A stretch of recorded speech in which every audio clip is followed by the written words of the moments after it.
الحمد لله نحمده ونستعينه ونستغفره ونعوذ بالله من شرور أنفسنا ومن سيئات أعمالنا من يهده الله فلا مضل له ومن يضلله فلا هادي له وأشهد أن لا إله إلا الله وأشهد أن محمدًا عبده ورسوله أما بعد فإن خير الحديث كتاب الله وخير الهدي هدي محمد صلى الله عليه وسلم وشر الأمور محدثاتها وكل محدثة بدعة وكل بدعة ضلالة وكل ضلالة في النار. أعوذ بالله من الشيطان الرجيم. بسم الله الرحمن الرحيم.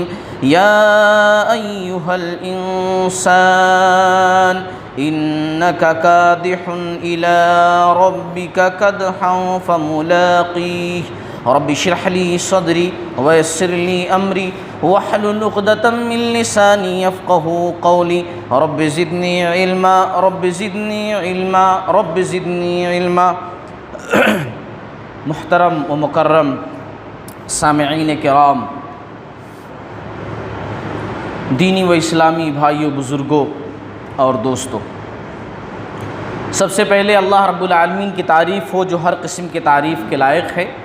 انگنت و بے شمار درود و سلام کا تحفہ ہو نبی آخر الزماں سرور کونین احمد مجتبیٰ رسول عربی جناب محمد رسول اللہ صلی اللہ علیہ وسلم پر، وہ ذات مقدسہ مبارکہ مطہرہ کہ رب العزت نے جنہیں رحمت کائنات بنا کر بھیجا اور جن کے ذریعے سے اسلام جیسی عظیم نعمت ہم تک پہنچی، صلی اللہ علیہ وسلم. محترم حضرات، آج میرے خطبے کا عنوان ہے حالات کا سبق. آج جو ملک اور دنیا کے حالات ہیں وہ ہمارے سامنے ہیں، بتانے کی ضرورت نہیں ہے. آج اس وقت دنیا کے اندر ہر کوئی مسلم امہ کو پریشان کرنے میں لگا ہوا ہے، اور کوئی بھی موقع دشمنان اسلام ہاتھ سے جانے نہیں دے رہے، بلکہ کدھر بھی کسی بھی طریقے سے غلط سلط چیزیں لا کر کے مسلم امہ پر ڈال کر کے ستا رہے ہیں، کوئی موقع ہاتھ سے جانے نہیں دے رہے. اور ان حالات کی پیشین گوئی اللہ کے نبی صلی اللہ علیہ وسلم نے اپنی زندگی میں کی تھی. آپ صلی اللہ علیہ وسلم نے جیسا کہ ابو داؤد کی حدیث ایک مرتبہ ارشاد فرمایا، صحابہ کرام کی مجلس لگی ہوئی تھی، ثعبان رضی اللہ تعالی عنہ حدیث کے راوی ہیں. آپ صلی اللہ علیہ وسلم نے فرمایا کہ قریب ہے کہ امتیں تم پر ٹوٹ پڑیں گی، یعنی ایک وقت ایسا آئے گا کہ پورے لوگ تم لوگوں پر ٹوٹ پڑیں گے. آپ صلی اللہ علیہ وسلم نے مثال دیتے ہوئے کہا کہ جیسے ایک تھالی ہو کھانے کی، بہت سارے کھانے والے ہوں، بھوکے لوگ ہوں، جیسے وہ تھالی پر ٹوٹ پڑتے ہیں کھانے کے لیے، ایسے ہی سارے کے سارے لوگ تم پر ٹوٹ پڑیں گے.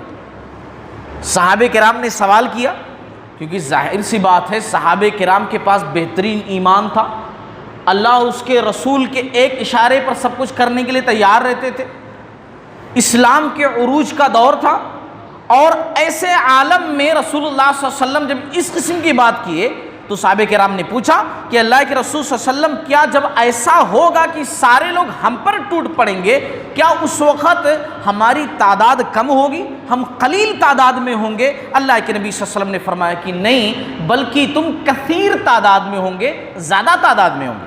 تمہاری تعداد کم نہیں ہوگی، اچھی خاصی تمہاری تعداد ہوگی، لیکن تمہاری حیثیت سیلاب کے تنکوں کی طرح ہوگی. جیسے سیلاب آتا ہے اس میں چھوٹے چھوٹے تنکے بہ رہے ہوتے ہیں، ان کی کیا ویلیو ہوتی ہے سیلاب میں؟ کیا وہ کسی چیز کو روک سکتے؟ کوئی ڈوبنے والا ان کو پکڑ کر بچ سکتا؟ ان کی کوئی حیثیت نہیں ہوتی. سیلاب کے پانی میں تنکوں کی کوئی ویلیو نہیں ہوتی، کوئی حیثیت نہیں ہوتی. ایسی ہی تمہاری حیثیت ہو جائے گی. اللہ تمہارے دشمنوں کے سینوں سے آج جو تمہارا روب و دبدبہ ہے اس وقت نکال دیں گے، اور تمہارے دلوں میں اللہ تعالیٰ الوہن ڈال دیں گے. اب صحابہ کرام نے پوچھا کہ یہ الوہن کیا ہے؟ جو ہم لوگوں کے دلوں کے اندر مسلم قوم میں اللہ تعالیٰ دشمنوں سے ہمارا روب و دبدبہ تو نکال دیں گے، جو اس وقت صحابہ کرام کہہ رہے ہیں ہمارے دور میں ہے، اس وقت روب و دبدبہ تو نکل جائے گا، لیکن الوہن ہمارے دلوں کے اندر آ جائے گا۔ مسلم قوم میں یہ الوہن کیا چیز ہے یا رسول اللہ صلی اللہ علیہ وسلم؟ اللہ کے نبی صلی اللہ علیہ وسلم نے الوہن کی وضاحت کرتے ہوئے فرمایا کہ حب الدنیا و کراہیت الموت، تمہیں دنیا سے محبت ہو جائے گی اور موت سے تم نفرت کرنے لگو گے۔ آج یہی عالم ہے۔ کون مرنا چاہتا ہے؟ صحابہ کرام شہادت کی امید لے کر کے جاتے تھے، بلکہ دعا کرتے تھے کہ اللہ تعالیٰ شہادت کی موت نصیب فرما، اور موت کے لیے وہ لوگ ہر وقت تیار رہتے تھے، ان کے پاس بھرپور تیاری رہتی تھی۔ اور ہمارے پاس تو آج کل والا معاملہ ہے، بعد میں کر لیں گے، بوڑھے ہو جائیں گے تب کر لیں گے، ریٹائر ہو جائیں گے تب کر لیں گے، یہ سارے معاملات ہیں۔ بہرحال اللہ کے نبی صلی اللہ علیہ وسلم نے فرمایا حب الدنیا و کراہیت الموت، تمہیں دنیا سے محبت ہو جائے گی اور موت سے تم نفرت کرنے لگو گے، کراہت محسوس کرو گے۔ اس کی مثال آج کے حالات میں دینا چاہتا ہوں، میرا موضوع یہی ہے، حالات کا سبق۔ آج جو وبا پھیلی ہوئی ہے یا ایسی وبائیں جب بھی پھیلتی ہیں دنیا کے اندر، جب بھی، تو بہت سارے لوگ مشورہ دیتے ہیں فلاں چیز مت کھاؤ، اس سے یہ بیماری ہو جائے گی۔ سوائن فلو آیا تھا تو اس میں بھی کہا گیا وہ چیز مت کھاؤ ورنہ بیماری لگ جائے گی۔ ابھی کورونا وائرس جب شروع میں آیا تھا، ابھی تو وہ بات ختم ہوگی، شروع میں آیا تو لگا بولے چکن مت کھاؤ، چکن کھاؤ گے تو پھر یہ بیماری اور زیادہ بڑھ جائے گی۔ کچھ دنوں تک لوگوں نے احتیاط کرنا شروع کر دیا۔ ایسے جب بھی کوئی وبا آتی ہے، کوئی بیماری آتی ہے، اس قسم کی جب بھی کوئی بات ہوتی ہے، جب لوگوں تک یہ بات پہنچتی فلاں چیز مت کھاؤ ورنہ مر جاؤ گے، بیماری لگ جائے گی، بڑا طبقہ، میں غیروں کی بات نہیں کر رہا، میں اپنی بات کر رہا ہوں، میں اپنے قوم کی اصلاح کی بات کر رہا ہوں، ہم لوگ رک جاتے، کیوں؟ مرنے کے ڈر سے، کھائیں گے بیماری لگے گی مر جائیں گے، اس ڈر سے رک جاتے۔ دنیا چھوڑ کر جانا نہ پڑے، یہ عیش و عشرت چھوڑ کر جانا نہ پڑے، روح کہیں نکل نہ جائے، بیمار ہو کر مر نہ جائیں، یہ سوچ کر کے رک جاتے، فوراً بیماری بھائی رک جاتے۔ لیکن جب ہم ہی سے کہا جاتا ہے جھوٹ بولنا چھوڑ دو ورنہ اللہ رب العالمین جہنم میں ڈال دیں گے، اس سے نہیں رکتے، اس کا کوئی فرق نہیں پڑتا۔ جو ہم ہی سے کہا جاتا ہے سود کھانا چھوڑ دو، سود لینا چھوڑ دو، سود دینا چھوڑ دو، نہیں رکتے۔ جو ہم ہی سے کہا جاتا ہے شراب پینا چھوڑ دو، لوگوں کا حق مارنا چھوڑ دو، حرام کھانا چھوڑ دو، لوگوں پر ظلم کرنا چھوڑ دو، پڑوسی کو ستانا چھوڑ دو، جہیز لینا چھوڑ دو، دین میں بدعت ایجاد کرنا چھوڑ دو، غلط رسم و رواج کو چھوڑ دو، ہم نہیں چھوڑتے۔ دنیا نہ چھوڑنا پڑے اس کے واسطے فوراً رک جاتے، یہ کھائیں گے بیمار ہو جائیں گے مر جائیں گے۔ لیکن یہاں پر ایک بات سوچنے والی ہے کہ بے شک احتیاط کرنا چاہیے، اب جو بیماری پھیلی ہوئی ہے اس میں احتیاط کرنا چاہیے، بالکل احتیاط سے اسلام نے منع نہیں کیا، احتیاط سے اسلام نے روکا نہیں۔ بھی میں بچوں کو دیکھ رہا ہوں اپنے سامنے، احتیاط کا تقاضا یہ ہے کہ 10 سال سے کم عمر کے بچے مسجد میں نہ آئیں، اور ابھی چھوٹے بچوں پر جمعہ کی نماز فرض بھی نہیں ہوتی ہے، چھوٹے بچوں پر جمعہ کی نماز فرض نہیں ہے، یہ آپ اچھی طریقے سے جانتے ہیں، تو پھر کیوں ایسا کر رہے ہیں؟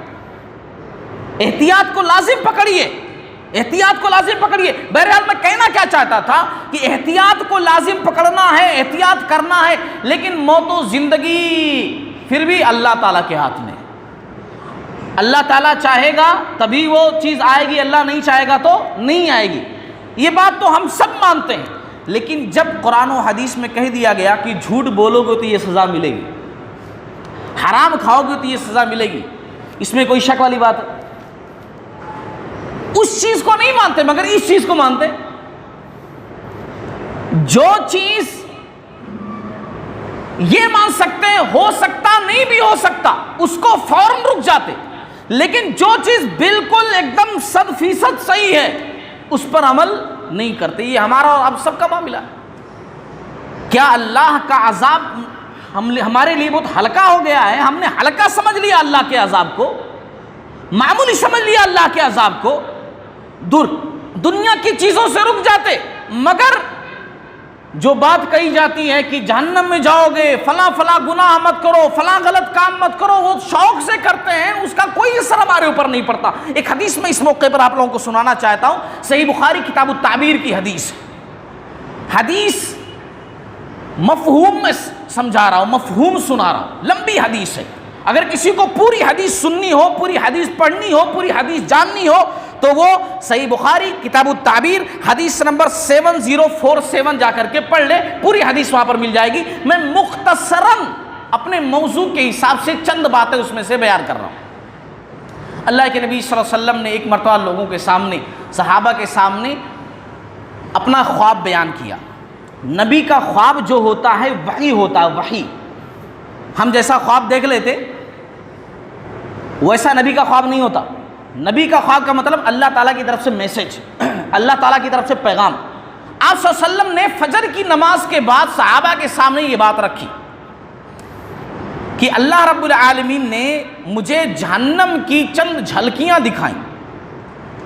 2 لوگ آئے, مجھے لے کر کے گئے اور مجھے جو ہے دکھایا گیا بہت سارے مناظر. اللہ کے نبی صلی اللہ علیہ وسلم کہتے ہیں کہ ہم لوگ چلے جا رہے تھے, 2 لوگ اور بھی میرے ساتھ تھے. میں نے دیکھا کہ ایک شخص ایک جگہ زمین پر لیٹا ہوا ہے, ایسے بالکل پیٹھ کے بل لیٹا ہوا ہے, اور دوسرا شخص اس کے سر کے پاس ٹھہرا ہوا ہے, اور جو شخص ٹھہرا ہوا ہے اس کے ہاتھ میں بڑا سا پتھر ہے, بڑا سا پتھر. لیٹنے والے شخص کے سر پر یہ جو ٹھہرا ہوا شخص ہے وہ بڑا پتھر بہت زور سے مارتا ہے, اتنی زور سے مارتا ہے کہ اس کا سر بالکل ہی سر ہی نہیں رہ جاتا, پورا چپک جاتا ہے. وہ پتھر اچھل کر دور چلا جاتا ہے. یہ آدمی پھر اس پتھر کو اٹھانے جاتا ہے, جب تک پتھر اٹھا کر لاتا ہے یہ شخص جس کا سر بالکل ٹوٹ پھوٹ گیا تھا, بکھر گیا تھا, اس کا سر دوبارہ صحیح ہو جاتا ہے. پھر وہ مارتا ہے, پھر پتھر اٹھا کر لاتا ہے, پھر مارتا, یعنی ایسے ہی ہوتا رہتا ہے. سر پھوٹتا ہے, بکھرتا ہے, جڑتا ہے, وہ پتھر اٹھا کر لاتا ہے, مارتا ہے, یہی چل ہی رہا. میں نے ساتھ والوں سے سوال کیا یہ کون شخص ہے, اس کو کیوں ایسا تڑپایا جا رہا ہے, کیوں اس کو سزا دی جا رہی ہے؟ مختصراً جواب دیا گیا کہ یہ وہ شخص ہے جو قرآن سیکھتا تھا اور بھلا دیتا تھا, نماز کے اوقات میں سو جاتا تھا. اب ذرا سوچو, یہ دونوں برائیاں ہمارے اندر ہیں کہ نہیں؟ قرآن ہم سیکھتے بھی ہیں, بھلا بھی دیتے. کتنے سارے لوگ سیکھ کر کے بھلا دیتے ہیں اس کو.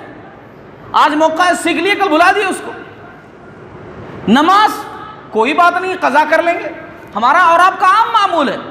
سو جاتے, کوئی بات نہیں. اللہ تعالیٰ نے بہت رحیم ہے, اللہ رب العالمین بہت کریم ہے, ماں سے زیادہ محبت کرنے والا اللہ تعالیٰ. کوئی بات نہیں, سو جائیں گے, جب آنکھ کھلے گی دوبارہ پڑھ لیں گے. نماز کے اوقات میں سو جاتے. یہ اس شخص کی سزا تھی کہ جو شخص نماز کو چھوڑ دیتا, قرآن کو یاد کر کے بھلا دیتا, اس کو سزا دی جا رہی. اللہ کے نبی صلی اللہ علیہ وسلم نے کہا میں اور آگے گیا, مجھے اور لے جایا گیا آگے, تو میں نے کیا دیکھا کہ ایک شخص جو ہے لیٹا ہوا ہے اور ایک دوسرا شخص اس کے پاس ٹھہرا ہوا ہے. جو شخص ٹھہرا ہوا ہے اس کے ہاتھوں میں تلوار ہے, لوہے کی تلوار ہے اس کے ہاتھ میں, اور لیٹنے والے شخص کا وہ کیا کرتا ہے, ایک طرف ٹھہر کر کے, جسے رائٹ سائڈ میں ٹھہر کر کے پورا جبڑا یہاں تک پورا پھاڑ دیتا ہے, کانوں کی لو تک, ناک پھاڑ دیتا ہے, آنکھ پوری پھاڑ دیتا ہے. پھر دوسری طرف آتا ہے, جب وہ دوسری طرف آتا ہے, رائٹ سے لیفٹ آتا ہے پھاڑنے کے لیے, تو سیدھے طرف والا رائٹ والا صحیح ہو جاتا ہے. پھر لیفٹ والا پھاڑتا ہے, لیفٹ پھاڑ کر جب رائٹ میں آتا ہے تو لیفٹ والا صحیح ہو جاتا ہے. یعنی اسی طرح اس کو سزا دی جا رہی ہے, اس کو تڑپایا جا رہا ہے, اس کو سزا دی جا رہی ہے. میں نے پوچھا کہ آخر اس کے ساتھ ایسا کیوں ہو رہا ہے, کیوں اس کے ساتھ ایسا کیا جا رہا ہے؟ تو جواب دیا گیا یہ وہ شخص تھا جو جھوٹی باتیں پھیلاتا تھا. آج کل یہ واٹس ایپ میسج کوئی تحقیق نہیں کرتے ہم لوگ, بس آیا پھیلا دیا. کون تحقیق کرنے جاتا ہے؟ کہیں بھی ڈال دیے, بغیر پڑھے ڈال دیے, لمبے لمبے میسج آیا, ہیڈ لائنز خالی پڑھے پورا ڈال دیے. صحیح غلط کون پتہ کرنے جاتا ہے؟ جھوٹ کی سزا، جھوٹ بولنے کی سزا اس کو دی جا رہی ہے۔ اسی طریقے سے اللہ کے نبی صلی اللہ علیہ وسلم نے کہا، مجھے اور لے جایا گیا، میں نے ایک جگہ دیکھا کہ ایک تنور ہے، تنور یوں سمجھ لیجئے جیسے کہ تندوری روٹی بنتی ہے نا، تنور ہوتا، آگ جلتی، ایسا بہت بڑا گڑھا میں نے دیکھا۔ اس کے اندر میں نے جھانک کر کے دیکھا بہت سارے مرد عورتیں ننگے اس کے اندر جل رہے ہیں، تڑپ رہے ہیں، چیخ رہے ہیں، چلا رہے ہیں، شور مچا رہے ہیں۔ میں نے پوچھا اپنے ساتھ والوں سے، ان کو کس چیز کی سزا دی جا رہی ہے؟ تو کہا یہ زناکار مرد اور زناکار عورتیں ہیں، ان کو سزا دی جا رہی ہے۔ کہا مجھے اور لے جایا گیا، میں نے دیکھا ایک نہر ہے، بالکل سرخ خون کی نہر، اس کے اندر ایک آدمی ہے، وہ تیر رہا ہے، باہر نکلنا چاہ رہا ہے، تڑپ رہا ہے، وہ تھک چکا ہے تیرتے ہوئے، لیکن جیسے وہ کنارے آتا ہے، ایک شخص کنارے پر ٹھہرا ہوا ہے پتھر پورا جمع کر کے، جیسے کنارے پر آتا ہے وہ پتھر دے مارتا ہے۔ بلکہ حدیث کے اندر تو یہ ہے اس کا منہ کھل جاتا ہے، وہ بڑا پتھر اس کے منہ کے اندر مار دیتا ہے، وہ پھر بھی اس میں پہنچ جاتا ہے، وہ پھر نکلنا چاہتا ہے، پھر یہ مارتا ہے، اس کے اندر سے نکلنے نہیں دیتا۔ اللہ کے نبی صلی اللہ علیہ وسلم نے پوچھا یہ کون شخص ہے؟ کہا یہ وہ شخص ہے جو سود کھاتا تھا۔ ہمارے لیے اللہ کا عذاب معمولی لگ رہا ہے، دنیا میں جانے کے ڈر سے چیزیں چھوڑ دیتے، مگر اللہ کے عذاب کی باتیں آتی، نماز مت چھوڑو، جھوٹ مت بولو، شراب مت پیو، غلط کام مت کرو، لوگوں پر ظلم نہ کرو۔ جب یہ کہا جاتا ہے کوئی فرق نہیں پڑتا ہمارے اوپر، آخر کیوں؟ حالات سے سبق ہم لوگوں نے نہیں سیکھا، حالات سے سبق سیکھو۔ آج حالات کیسے ہیں، وقت ختم ہو گیا، مختصراً میں ذکر کروں، آج حالات کیسے ہیں کہ حالات ایسے ہیں کہ انسانوں کو جانوروں سے بدتر انداز میں جو ہے دفنایا جا رہا ہے، جانوروں سے بدتر انداز میں۔ کیا ویڈیو آپ لوگوں نے نہیں دیکھا؟ اچھا پھینکا جا رہا ہے، یہ عالم ہے۔ رشتہ دار مر گیا ہے تو اس کو دیکھنے لوگ نہیں جا رہے۔ کہیں کہیں تو ایسا عالم بھی ہوا ہے دوسرے ممالک کے اندر کہ مرنے والا ملنے کے لیے بلا رہا ہے مگر گھر والے جا نہیں رہے ہیں، مجھے بھی ہو جائے گا، میں بھی بیمار ہو جاؤں گا۔ ڈاکٹرز جبکہ اجازت دے دیے کہ تم مل سکتے ہو یہ سارے احتیاط برت کر کے، لیکن پھر بھی جانے کے لیے تیار نہیں۔ حالات تو آج ایسے ہو گئے کہ ہم ہاتھ نہیں ملا سکتے۔ میں یہ نہیں کہہ رہا ہوں کہ یہ غلط ہے، میں کہہ رہا ہوں احتیاط کیجئے، ہر طریقے سے احتیاط کیجئے جیسا کہ کہا جائے۔ حالات ایسے ہو گئے، لیکن ان سے ہم نے کچھ سیکھا نہیں۔ قرآن مجید پڑھو، اللہ رب العالمین نے قرآن مجید کے اندر کیا کہا قیامت کے دن کے بارے میں کہ یوم یفر المرء من اخیہ وامہ وابیہ وصاحبتہ وبنیہ لکل امرئ منہم یومئذ شأن یغنیہ۔ قیامت کا دن ایسا ہوگا کہ باپ بیٹے کے کام نہیں آئے گا، ماں بیٹی کے کام نہیں آئے گی، بھائی بھائی کے کام نہیں آئے گا، دوست دوست کے کام نہیں آئے گا۔ لوگ ایک دوسرے سے نظریں چرائیں گے، کوئی مجھ سے مدد نہ مانگ لے، میری کوئی نیکی نہ مانگ لے، کوئی کسی کی طرف نہیں دیکھ رہا ہوگا، یہ عالم ہوگا۔ وہ تو قیامت کی بات ہے، یہ تو ایک منظر دنیا میں آج نظر آ رہا ہے کہ کوئی ایک دوسرے کی مدد کرنے کے لیے تیار نہیں، ملنے کے لیے تیار نہیں، جانے کے لیے تیار نہیں، اپنا عزیز مر گیا اس کا چہرہ دیکھنے کے لیے تیار نہیں۔ پھر بھی ان سے ہم نے نصیحت نہیں حاصل کی، عبرت نہیں حاصل کی۔ آخرکار کب تک ہم لوگ ایسے رہیں گے؟ یہ آزمائشیں، یہ امتحان، یہ عذابات، اللہ رب العالمین اگر ناراض ہم سے ہے تو اس کو راضی کرے نا میرے بھائی۔ اور وہ راضی کب ہوگا؟ جب اس کے بتلائے ہوئے راستے پر چلیں گے، زندگی کو زندگی مانیں گے ایک امتحان کی جگہ، اور آخرت کو آخرت کا درجہ دیں گے۔ ایسا نہیں کہ اس دنیاوی زندگی کو ہمیشہ والا درجہ دے دیں اور اس کو ایسی درجہ دے دیں، جیسا کہ میں نے پہلے ذکر کیا، اس کو چھوڑنے کے لیے تیار نہیں اور اس کی کوئی پرواہ نہیں۔ سوچئے سمجھئے، وقت ختم ہو چکا ہے۔ میں صرف اتنا کہوں گا کہ اللہ تبارک و تعالیٰ نے قرآن مجید کے اندر کہا ہے، جو میں نے آیت شروع میں پڑھی ہے، سورہ انشقاق کی آیت نمبر 6 ہے۔ اللہ نے کہا یا ایھا الانسان، اے انسان، ہم سب انسان ہیں، یا ایھا الانسان، اے انسان، انک کادح الی ربک کدحا فملاقیہ۔ اس دنیا کی تمام کوششیں، تمام محنتیں کرنے کے بعد تم مجھ سے ملاقات کرنے والا ہے، تم مجھ سے ملنے والا ہے، پھر میں بتاؤں گا تجھے کہ تیرے ساتھ کیا سلوک کیا جائے گا۔ تو نے اچھا عمل کیا ہوگا تو اچھا سلوک ہوگا، تو نے برا عمل کیا ہوگا تو تیرے ساتھ ویسا ہی سلوک ہوگا جیسا کہ تو کر کے آیا۔ اللہ تعالیٰ ہم تمام لوگوں کو کہنے سننے سے زیادہ عمل کرنے کی توفیق عطا فرمائے۔ باری تعالیٰ ہمارے گناہوں کو لغزشوں کو معاف فرمائے، باری تعالیٰ حالات سے عبرت اور نصیحت حاصل کرنے والا بنائے، اللہ اس بیماری کو دور فرمائے، ہماری حفاظت فرمائے، ہماری بستی کی، ہماری قوم کی، ہمارے ملک کی، اس دنیا کی اللہ تعالیٰ حفاظت فرمائے۔ اللہ رب العالمین دشمنان اسلام کی جو چالیں ہیں اللہ تعالیٰ ان کو نیست و نابود کر دے، ان کی چالیں انہی کے اوپر پلٹ دے۔ باری تعالیٰ بارش کا موسم ہے، ویسے تو جب تو چاہے بارش کا نزول کر سکتا ہے، لیکن موسم تو نے بنائے ہیں۔ بارش کا موسم چل رہا ہے لیکن جس طرح بارش ہونی چاہیے اس طرح بارش نہیں ہو رہی ہے، اللہ تعالیٰ بارش کا نزول فرما۔ اللہم اغثنا، اللہ تعالیٰ ہمیں سرابی عطا فرما۔ باری تعالیٰ جو چیزیں تجھ سے مانگتے ہیں وہ بھی دے دے، جو چیزیں نہیں مانگ پاتے ہیں، بھول جاتے ہیں انسان ہونے کی وجہ سے، وہ بھی عنایت فرما دے۔ آمین وآخر دعوانا ان الحمدللہ رب العالمین۔